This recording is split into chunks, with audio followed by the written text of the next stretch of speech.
जय श्री कृष्ण। दोस्तों वीडियो को शुरू करने से पहले आइए भगवान श्री कृष्ण से प्रार्थना करें कि जो भी भक्त आज इस अमृत वाणी को सुन रहा है उसके जीवन में आपकी कृपा सदा बनी रहे और उनके सभी कष्ट दूर हों। दोस्तों, इस अद्भुत वाणी को सुनने से पहले अपने विचार और भक्ति को व्यक्त करते हुए नीचे कमेंट में जय श्री कृष्ण जरूर लिखें।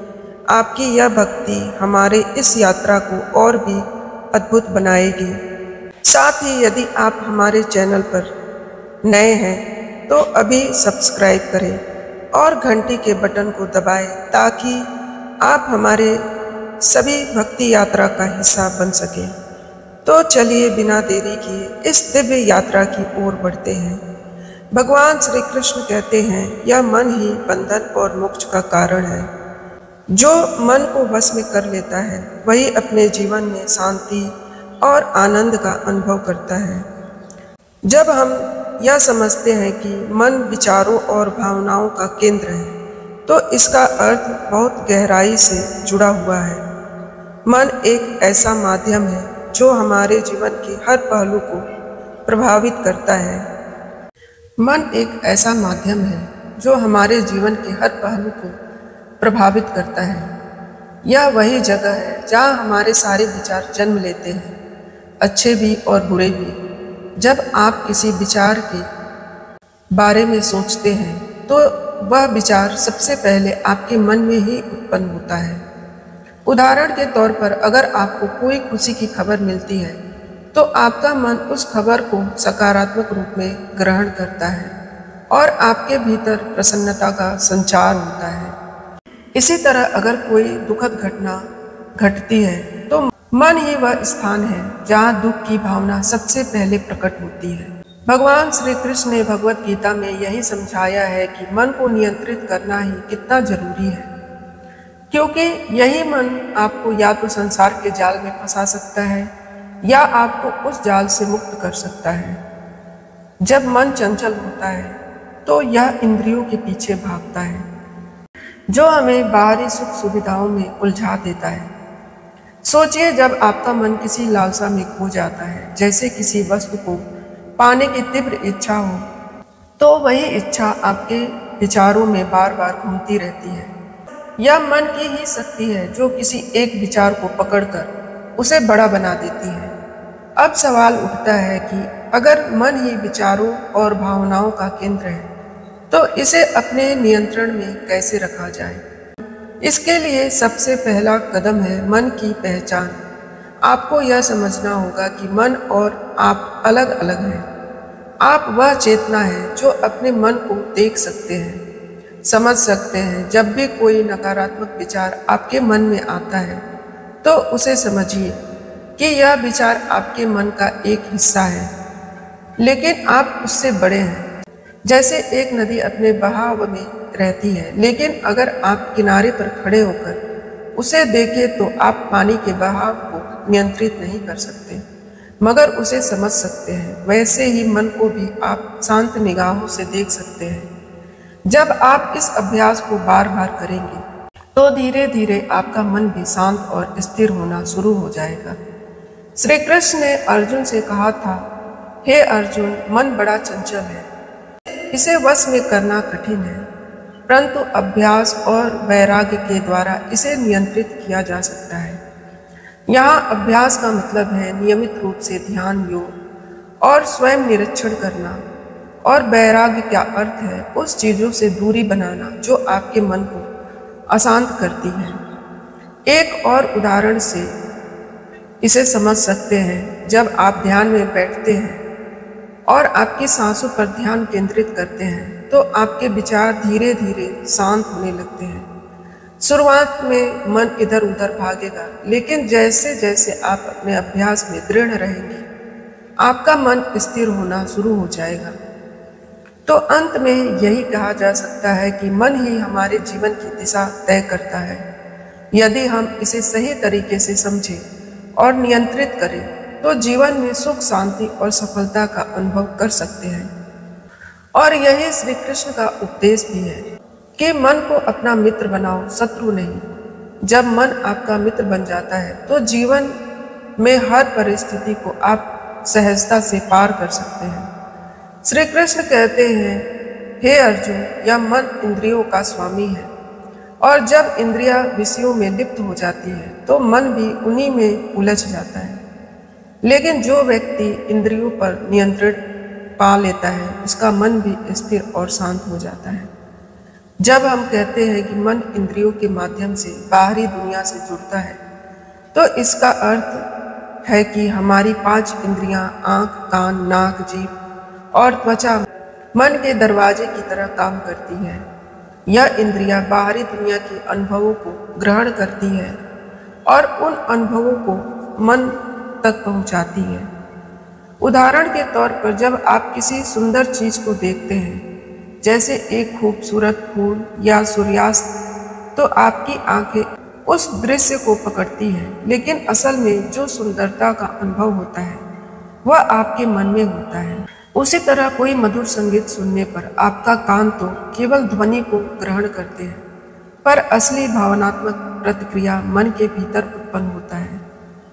कृष्ण ने गीता में समझाया है कि इंद्रियां एक रथ के घोड़े की तरह है और मन उस रथ की लगाम है। अगर घोड़े यानी इंद्रियां बेकाबू हो जाए तो रथ यानी शरीर और जीवन भी असंतुलित हो जाएगा। लेकिन अगर मन लगाम को कसकर थामे रखे तो घोड़े भी सही दिशा में चलते हैं। सोचिए, जब हम स्वादिष्ट भोजन देखते हैं या उसकी खुशबू सूंघते हैं तो हमारे जीभ और नाक उस अनुभव को महसूस करती है, लेकिन असली इच्छा उस भोजन को खाने की हमारे मन में पैदा होती है।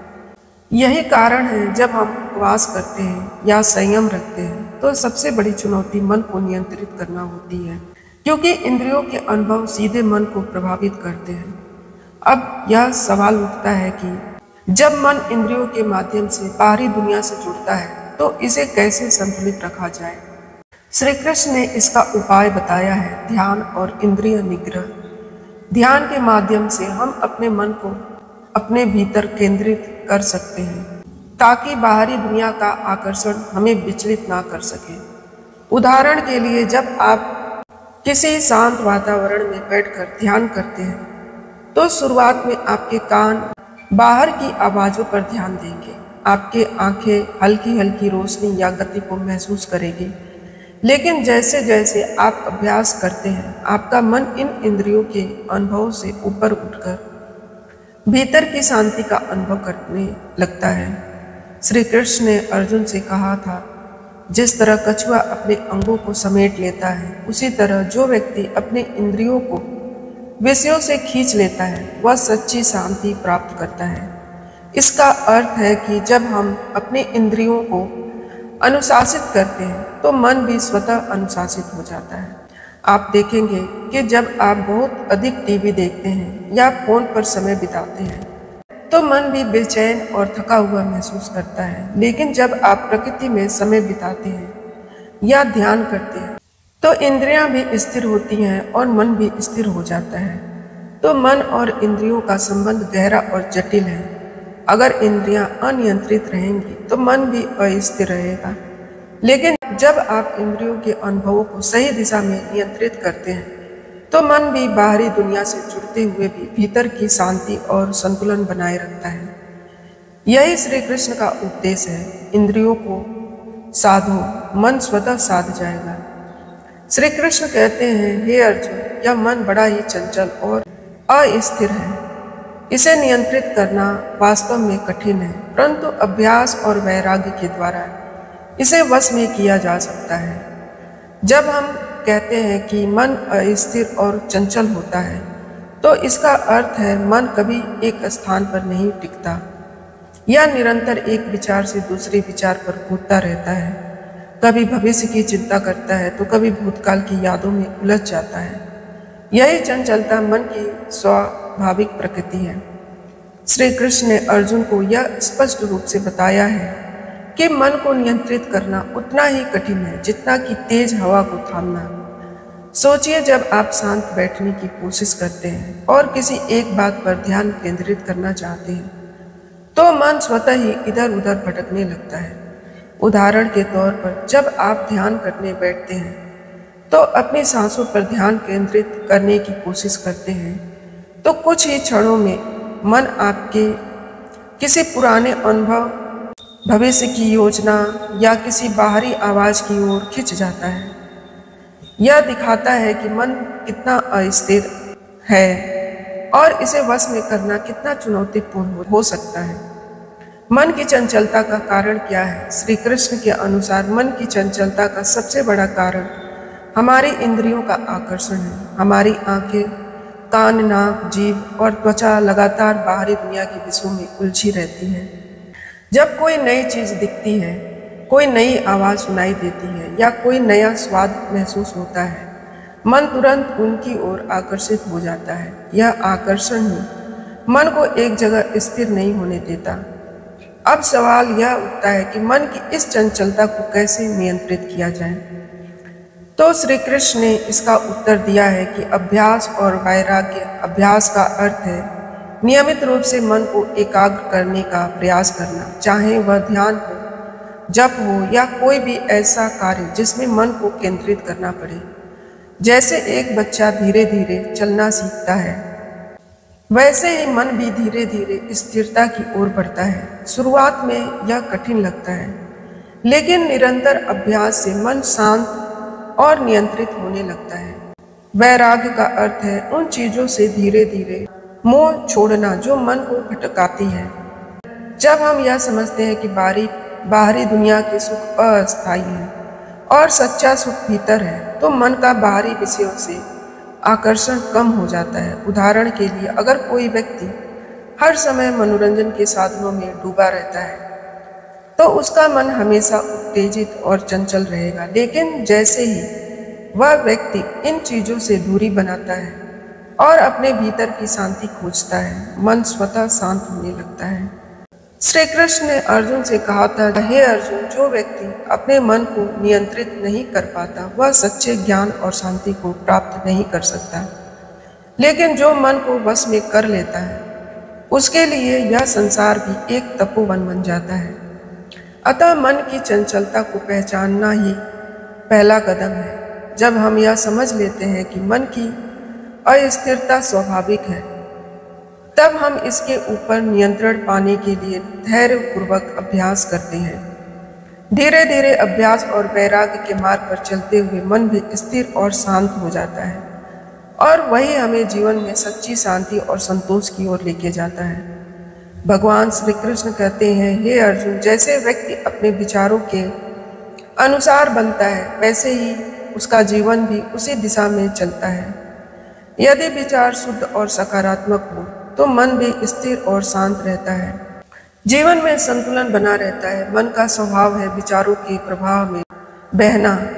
यह कभी नकारात्मक सोच में उलझ जाता है तो कभी आशा और सकारात्मकता की ओर भी अग्रसर होता है। सकारात्मक विचारों को अपनाकर हम अपने मन की दिशा बदल सकते हैं, क्योंकि हमारे विचार ही हमारे जीवन की दिशा तय करते हैं। श्री कृष्ण ने गीता में अर्जुन को यही सिखाया था कि युद्ध के मैदान में जब भी तुम्हारा मन डर, संयम और मोह में डगमगा रहा हो, तब अपने विचारों को बदलकर अपने कर्तव्य के पथ पर अडिग रहो। जब हम निराशा में डूबे होते हैं तो हमारा मन उसी नकारात्मकता में और गहराई तक उतरता चला जाता है। जैसे अगर कोई व्यक्ति बार बार सोचता है कि वह किसी काम में असफल हो जाएगा, तो धीरे धीरे उसका मन उस असफलता की कल्पना करने लगता है और वह अपने प्रयासों में भी ढील देने लगता है। श्री कृष्ण ने अर्जुन को यह सिखाया है कि मन में उत्पन्न नकारात्मक विचारों को बदलना ही आत्मनियंत्रण का पहला कदम है। सकारात्मक विचारों को अपनाने का अर्थ यह नहीं कि हम जीवन की कठिनाइयों से मुंह मोड़ लें, बल्कि इसका अर्थ है कि हम उन चुनौतियों को एक नए दृष्टिकोण से देखें।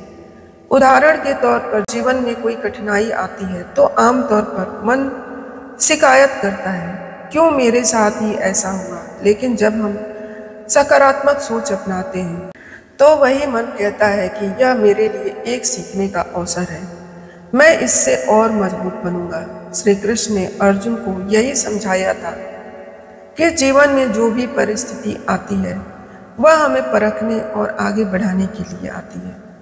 यदि हम विचारों को इस दिशा में मोड़ते हैं तो मन की चंचलता धीरे धीरे समाप्त होने लगती है और हम कठिन परिस्थितियों में भी शांत और संतुलित बने रहते हैं। सकारात्मक विचार मन को केवल शांत ही नहीं करते बल्कि यह हमारी आत्मिक शक्ति को भी जागृत करते हैं। जब व्यक्ति यह सोचता है कि हर समस्या का समाधान संभव है तो उसका आत्मविश्वास बढ़ता है और मन में एक नई ऊर्जा का संचार होता है। उदाहरण के लिए, जब हम कहते हैं मैं यह कर सकता हूँ, तो यह विचार न केवल मन को प्रेरित करता है बल्कि हमारे कार्यों में भी उत्साह भर देता है। श्री कृष्ण ने गीता में कहा था, हे अर्जुन, मनुष्य स्वयं ही अपना मित्र है और स्वयं ही अपना शत्रु। यदि विचार सकारात्मक हो तो मन मित्र बन जाता है और जीवन में प्रगति करता है, लेकिन यदि विचार नकारात्मक हो तो वही मन शत्रु बनकर जीवन को उलझनों में डाल देता है। इसलिए यदि हम अपने जीवन में संतुलन और शांति चाहते हैं तो हमें अपने विचारों पर ध्यान देना होगा। सुबह उठते ही मन में सकारात्मक विचार लाने, जैसे आज का दिन शुभ होगा या मैं अपने प्रयासों में सफलता प्राप्त करूंगा, मन को एक नई दिशा देता है। धीरे धीरे यह अभ्यास जीवन का हिस्सा बन जाता है और मन स्वाभाविक रूप से सकारात्मकता की ओर अग्रसर होता है। अंततः सकारात्मक विचारों का अभ्यास ही मन को स्थिर और शांत रखने का सबसे सरल और प्रभावी उपाय है। जब हम अपने विचारों को नियंत्रित करना सीख जाते हैं तो मन की चंचलता समाप्त हो जाती है और हम जीवन के हर पहलू में एक नई ऊर्जा और शांति का अनुभव करते हैं। श्री कृष्ण का यही उपदेश है कि विचारों की शक्ति को पहचानो, क्योंकि यही तुम्हारे जीवन की दिशा तय करती है। जब इंसान अपने विचारों को काबू में रखना सीख जाता है तब बाहरी परिस्थिति चाहे कैसी भी हो, उसका संतुलन कभी नहीं बिगड़ता। विचारों का नियंत्रण ही सच्चे आत्मबल की पहचान है और यही आत्मबल इंसान को विपरीत हालातों में भी अडिग बनाए रखता है। भीतर की शांति पाने के लिए सबसे जरूरी है अपनी भावनाओं को समझना और स्वीकार करना। जब हम अपनी कमजोरियों को पहचानते हैं और उनसे भागने के बजाय उनका सामना करते हैं, तभी हम सच्चे अर्थों में मजबूत बनते हैं।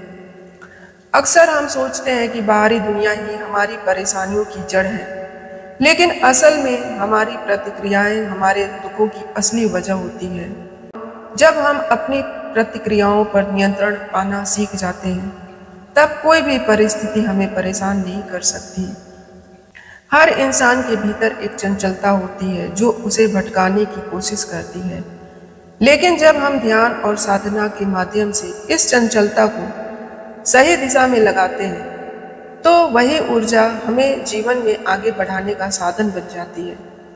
दुनिया की सबसे बड़ी जीत वह नहीं होती जो मैदान में हासिल की जाती है, बल्कि सबसे बड़ी जीत तब होती है जब इंसान अपने भीतर के डर, संदेह और असंतोष पर विजय प्राप्त कर लेता है। यह आंतरिक जीत ही सच्चे सुख और शांति का रास्ता है। हर बार हालातों को दोष देने से पहले एक बार अपने भीतर झांक कर देखो। अक्सर समस्याओं की जड़ बाहर नहीं बल्कि हमारे अपने सोचने के तरीकों में होती है। जब नजरिया बदलता है तो मुश्किलें भी आसान लगने लगती हैं। विचारों की शक्ति इतनी प्रबल होती है कि वे इंसान को या तो ऊपर उठा सकते हैं या नीचे गिरा सकते हैं। जिस दिन इंसान अपने विचारों को सकारात्मक दिशा में मोड़ना सीख लेता है, उस दिन से उसकी तकदीर भी बदलने लगती है। कभी कभी जीवन में ठहराव भी जरूरी होता है। यह ठहराव हमें खुद से मिलने का मौका देता है ताकि हम अपनी कमजोरियों और ताकतों को पहचान सकें। यह आत्मनिरीक्षण ही जीवन के अगले कदम को सही दिशा में लेके जाता है। अगर तुम्हें लगता है कि दुनिया में सब कुछ तुम्हारे खिलाफ हो रहा है तो एक बार अपनी सोच की दिशा बदल कर देखो। जब हम अपने दृष्टिकोण को बदलते हैं तो वही दुनिया हमें नए अवसरों से भरी नजर आती है। जीवन में कठिनाइयां आना स्वाभाविक है, लेकिन उससे भागना समाधान नहीं। जो व्यक्ति इन चुनौतियों का सामना करता हुआ खुद पर विश्वास बनाए रखता है, वही अंततः सफलता की ऊंचाइयों को छूता है। हर सुबह एक नया अवसर लेकर आती है, लेकिन इसे पहचानने के लिए हमें अपने विचारों को साफ रखना होगा। जब हम अपने भीतर के उलझनों को सुलझा लेते हैं, तब बाहर की दुनिया भी स्पष्ट और सरल दिखने लगती है। शांति केवल बाहर की दुनिया में खोजने से नहीं मिलती, यह भीतर के संतुलन से भी उत्पन्न होती है। जब हम अपने अंदर के संघर्षों को सत्य कर लेते हैं, तो दुनिया की कोई भी हलचल हमें विचलित नहीं कर सकती। दूसरों को बदलने के बजाय अगर हम खुद को बदलने का प्रयास करें, तो जीवन में संतोष और खुशी अपने आप आने लगती है। अपने भीतर के बदलाव से ही बाहरी दुनिया में सकारात्मक परिवर्तन आता है। सच्ची खुशी और संतोष वहीं से आता है जहां इंसान अपनी इच्छाओं पर नियंत्रण रखना सीखता है।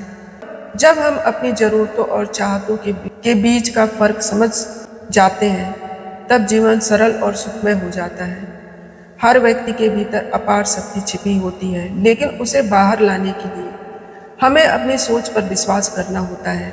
आत्मविश्वास ही वह चाबी है जो हमारे भीतर छुपे सामर्थ्य के दरवाजे खोलती है। अगर आप अपने भीतर की स्थिरता बनाए रख सकते हैं, तो बाहरी दुनिया के तूफान भी आपको हिला नहीं सकते। आंतरिक शक्ति ही सबसे बड़ा हथियार है जो किसी भी चुनौती का सामना कर सकता है। हमेशा याद रखो, असली शांति किसी चीज को पाने से नहीं, बल्कि जो कुछ भी हमारे पास है उसमें संतोष पाने से आती है। संतोष वही इंसान पा सकता है जो हमारे विचारों को सही दिशा में ले जा सके। जब हम दूसरों से अपेक्षाएं कम कर देते हैं और खुद पर विश्वास बढ़ा लेते हैं, तब जीवन में निराशा की जगह आशा और उम्मीद की रोशनी फैलने लगती है। हर कठिनाई हमें यह सिखाने आती है कि हम भीतर से कितने मजबूत हैं। जब हम चुनौतियों का सामना डट कर करते हैं, तो हमें यह तोड़ती नहीं बल्कि और भी मजबूत बनाती है। असली सुख बाहर से नहीं बल्कि भीतर के संतुलन और सादगी से आता है। जब इंसान अपने भीतर की आवाज़ सुनना सीख जाता है, तो बाहरी दुनिया के शोर का उस पर कोई असर नहीं होता। जब इंसान खुद को जानने की प्रक्रिया में प्रवेश करता है, तब उसे एहसास होता है कि जीवन की सबसे बड़ी लड़ाई बाहरी दुनिया से नहीं बल्कि अपने भीतर के असंतोष और बेचैनी से है। यह आत्म जागरूकता ही स्थायी शांति की ओर पहला कदम है। विचारों की चंचलता तब तक परेशान करती रहती है जब तक हम अपने उद्देश्य को स्पष्ट नहीं कर लेते। जैसे बहती हुई नदी को जब एक ठोस दिशा मिलती है, तब वह अपने रास्ते में आने वाली हर बाधा को पार कर जाती है। वैसे ही स्पष्ट उद्देश्य से भरा मन भी हर कठिनाई को पार कर सकता है।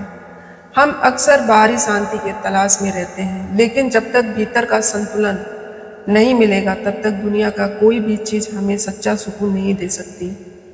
बाहरी दुनिया को बदलने से पहले अपने भीतर के विचारों को समझना जरूरी है। जब इंसान अपने सोचने के तरीकों को बदलता है, तब वही परिस्थितियां जो हमें असहनीय लगती थी, अब उसे जीवन के महत्वपूर्ण सबक सीखने वाले अनुभव बन जाते हैं। सोच का यह परिवर्तन ही सच्चे विकास का प्रमाण है। कई बार जीवन में ठहराव की स्थिति हमें परेशान करती है, लेकिन यही ठहराव हमें खुद को समझने का मौका देता है। जब हम इस ठहराव को स्वीकार कर लेते हैं, तब वही रुकावटें हमारे लिए नई संभावनाओं के द्वार खोलने लगते हैं। असली शांति तब मिलती है जब हम अपने भीतर के विरोधाभासों को पहचानते हैं और उन्हें स्वीकार करने का साहस रखते हैं। यह आत्मस्वीकृति ही हमें दुनिया के हर तूफान के सामने अडिग बनाए रखती है। जब हम अपनी भावनाओं को दबाने के बजाय उन्हें समझने का प्रयास करते हैं, तभी सच्चे समाधान मिलते हैं। भावनाओं का दमन नहीं बल्कि उनकी सही दिशा में अभिव्यक्ति ही हमें मानसिक शांति प्रदान करती है। जीवन में हर चुनौतियां हमें मजबूत बनाने के लिए आती हैं, लेकिन इसे समझने के लिए हमें अपने दृष्टिकोण को बदलना पड़ता है। जब हम कठिनाइयों को अवसर के रूप में देखना शुरू करते हैं, तब वही समस्याएं हमारे विकास का माध्यम बन जाती है। अगर इंसान को सच्ची खुशी चाहिए, तो उसे सबसे पहले अपने विचारों में संतुलन लाना होगा। बाहर की परिस्थितियां हमें हमेशा बदलती रहेगी, लेकिन भीतर का संतुलन ही जीवन को स्थिरता और सुकून देता है। जब हम अपने अंदर छुपे डर और असुरक्षा का सामना करते हैं, तब हमें पता चलता है कि यह डर हमारे अपने ही बनाए हुए हैं। इन्हें पहचान कर पार करना ही आत्मविश्वास का असली रूप है। हमारी सोच जितनी स्पष्ट होगी, जीवन उतना ही सरल और सफल होगा। जब इंसान अपने विचारों में स्पष्टता और स्थिरता लाता है, तब उसे किसी भी निर्णय में दुविधा नहीं होती। कभी कभी हमें अपने विचारों को विराम देना पड़ता है ताकि हम खुद को फिर से खोज सकें। यह विराम हमें नई ऊर्जा और दृष्टिकोण के साथ जीवन की चुनौतियों का सामना करने के लिए तैयार करता है। सच्ची स्वतंत्रता तब मिलती है जब हम अपने विचारों और भावनाओं के गुलाम नहीं रहते। यह मानसिक स्वतंत्रता ही हमें जीवन में असली सुकून और संतोष प्रदान करती है। हम जितना दूसरों को बदलने की कोशिश करते हैं, उतना ही खुद से दूर हो जाते हैं। जब हम अपने भीतर झांक कर खुद को बदलने की शुरुआत करते हैं, तब बाहर की दुनिया भी अपने आप बदलने लगती है। विचारों की गति को नियंत्रित करना आसान नहीं, लेकिन जब हम इस पर काम करना शुरू करते हैं, तो धीरे धीरे यह प्रक्रिया हमें मानसिक स्पष्टता और शांति की ओर लेके जाती है। यही आत्मविकास की असली प्रक्रिया है। जब हम अपने भीतर के संघर्ष को समझ लेते हैं, तब हमारी बाहरी दुनिया के संघर्ष हमें उतने कठिन नहीं लगते। यह आंतरिक समझ हमें जीवन के हर मोड़ पर सही निर्णय लेने में मदद करती है। कभी कभी सबसे बड़ी उपलब्धि होती है खुद को स्वीकार करना, अपनी कमजोरियों को पहचानना और उन्हें सुधारने की दिशा में कदम बढ़ाना। यही आत्म स्वीकृति आत्मशक्ति का सबसे बड़ा स्रोत है। जो व्यक्ति अपनी भावनाओं और विचारों पर नियंत्रण पा लेता है, वह जीवन में किसी भी परिस्थिति में अपने संतुलन को नहीं खोता। यह संतुलन उसे सच्चे अर्थों में सफल और सुखी बनाता है। हर व्यक्ति के भीतर अपार शक्ति छुपी होती है, लेकिन इसे पहचानने के लिए हमें अपने भीतर के विचारों की परतों को हटाना होता है। जब हम इस शक्ति को पहचान लेते हैं, तब जीवन में असंभव कुछ भी नहीं रहता। जब इंसान अपने विचारों को सकारात्मक दिशा में मोड़ता है, तब जीवन की हर चुनौती एक अवसर में बदल जाती है। यही सकारात्मक सोच हमें हर कठिनाई से पार पाने की शक्ति देती है। जो व्यक्ति अपने भीतर की खामोशी को सुनना सीख लेता है, उसे बाहरी दुनिया का कोई शोर कभी विचलित नहीं कर सकता। भीतर की यह शांति जीवन के हर संघर्ष में आपका सबसे बड़ा सहारा बनती है। विचारों की स्पष्टता जीवन में दिशा देती है। जब हम अपने लक्ष्यों के प्रति जागरूक होते हैं, तब असमंजस और भ्रम खुद ब खुद खत्म हो जाता है। भीतर की ऊर्जा को सही दिशा में मोड़ना ही आत्मविकास की कुंजी है। जब इंसान अपनी क्षमताओं को पहचान कर सही मार्ग पर चलता है, तब कोई भी कठिनाई उसे रोक नहीं सकती। हमारा दृष्टिकोण ही हमारी दुनिया को आकार देता है। जब हम समस्याओं में समाधान भी खोजने लगते हैं, तब जीवन के हर मोड़ पर हमें नया उत्साह और नई प्रेरणा मिलती है। सच्चा संतोष तब मिलता है जब इंसान अपनी आवश्यकता को समझकर संतुलित जीवन जीना सीखता है। इच्छाओं का अंतहीन पीछा केवल असंतोष और बेचैनी को जन्म देता है। जो व्यक्ति हर परिस्थिति में अपने आप को समझने और सुधरने का प्रयास करता है, वही सच्चे अर्थों में सफल होता है। आत्मचिंतन, आत्मसमझ ही जीवन की सबसे बड़ी पूंजी है। जब हम अपने भीतर के डर को स्वीकार कर उसे पार करने का साहस करते हैं, तब हमें एहसास होता है कि असली स्वतंत्रता हमारे मन की सीमाओं से परे जाने में है। हर दिन एक नया अवसर लेकर आता है, लेकिन इसे पहचानने के लिए हमें अपने सोच के तरीकों को बदलना होता है। नई सोच ही नए रास्तों को जन्म देती है। जब हम अपने विचारों को नियंत्रित करने का अभ्यास करते हैं, तब हमारे जीवन में अनुशासन और स्पष्टता का प्रवेश होता है। यही अनुशासन हमें हर क्षेत्र में सफलता दिलाता है। कभी कभी समस्याओं से भागने की बजाय उनका सामना करना ही सबसे बड़ा समाधान होता है। जब हम चुनौतियों का सामना करते हैं, तो हमें अपनी असली ताकत का अंदाजा होता है। असली खुशी हमारी उपलब्धियों में नहीं, बल्कि भीतर की संतुष्टि में छुपी होती है।